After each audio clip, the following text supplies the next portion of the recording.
أعوذ بالله من الشيطان الرجيم. بسم الله الرحمن الرحيم. والمرسلات غرفا فالعاصفات عصفا والناشرات نشرا فالفارقات فرقا فالملقيات ذكرا عذرا أو نذرا إنما توعدون لواقع فإذا النجوم طمست وإذا السماء فرجت وإذا الجبال نسفت وإذا الرسل أقتت لأي يوم أجلت ليوم الفصل وما أدراك ما يوم الفصل ويل يومئذ للمكذبين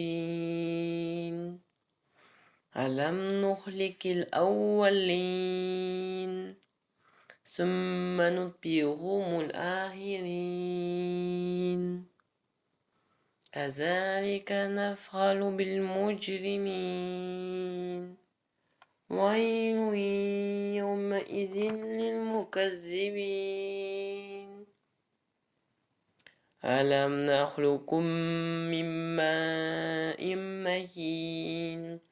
فجعلناه في قرار مكين إلى قدر معلوم فقدرنا فنعم القادرون ويل يومئذ للمكذبين ألم نجعل الأرض كفاتا أحياء وأمواتا وجعلنا فيها رواسي شامخات وأسقيناكم ماء فراتا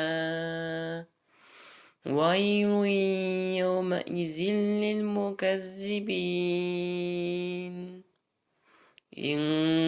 انطلقوا إلى ما كنتم به تكذبون انطلقوا إلى ظل ذي ثلاث شعب لا ظليل ولا يغني من اللهب إنها ترمي بشرار كالقصر كأنهم جمالة صفر ويل يومئذ للمكذبين هذا يوم لا ينطقون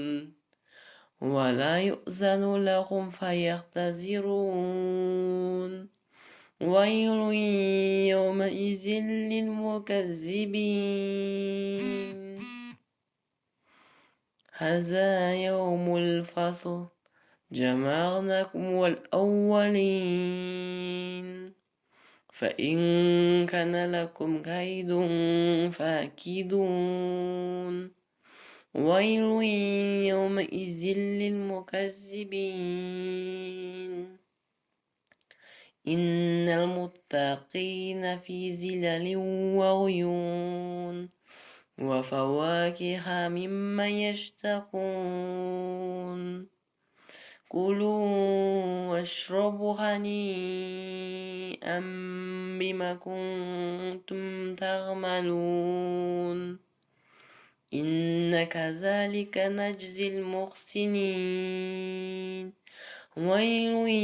يومئذ للمكذبين كلوا وتمتعوا قليلا إنكم مجرمون ويل يومئذ للمكذبين وإذا قيل لهم اركعوا لا يركعون ويل يومئذ للمكذبين فبأي حديث بعده يؤمنون